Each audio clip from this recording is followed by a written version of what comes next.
Have you ever heard that a small increase in greenhouse gases can have a large consequence for our climate? What is the science behind this?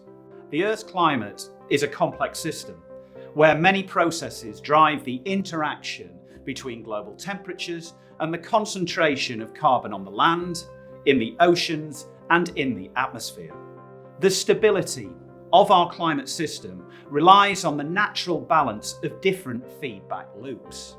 The feedback loops work to counteract one another, thereby sustaining the equilibrium of our Earth's climate. Over the past century, we've seen the effects of human activity on this natural equilibrium in our climate.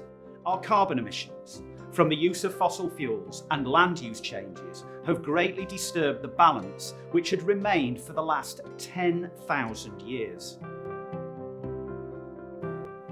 Feedback loops can be described as chain reactions that work to either amplify or diminish the effects of climate change. We can think of them this way. A positive feedback loop amplifies the effect of climate change, compounding them in a snowball effect. A negative feedback loop diminishes the effect of climate changes, reducing them in a waning effect. In other words, a positive feedback loop accelerates the effect of climate change and a negative feedback loop decelerates them. These feedback loops are modelled. We then integrate them into climate models that make projections for the future. Some examples of positive feedback loops include how more greenhouse gases, such as carbon dioxide or methane, cause the ice sheets and the permafrost to melt at an increasing rate, and how the oceans can absorb less carbon as the climate is warming.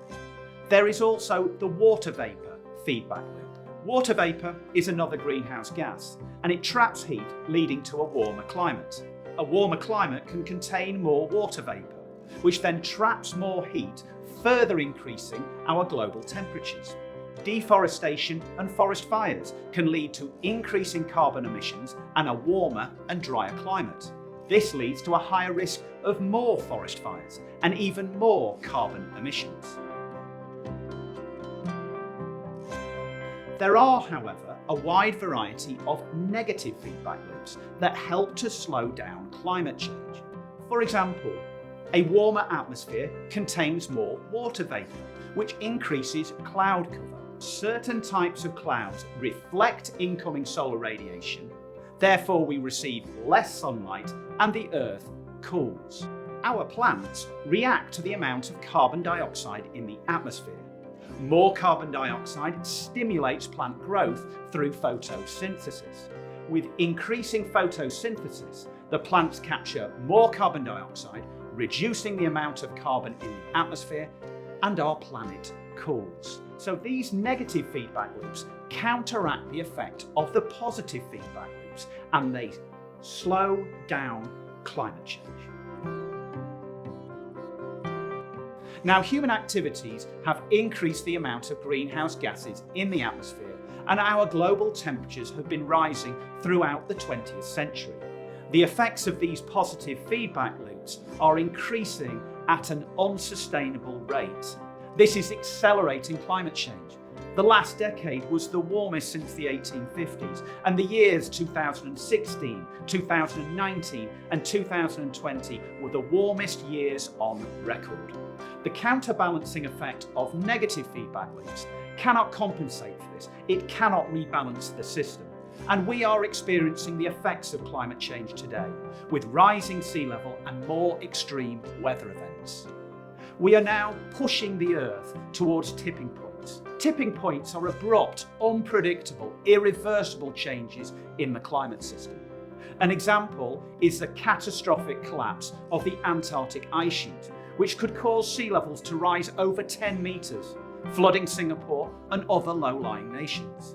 While humans are responsible for an accelerating climate, we can also be the solution.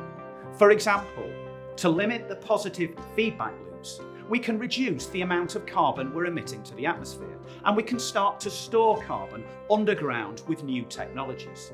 We can also use nature as a solution to reduce the amount of carbon dioxide in the atmosphere by planting trees and preserving our natural resources such as tropical rainforests, mangroves and coral reefs.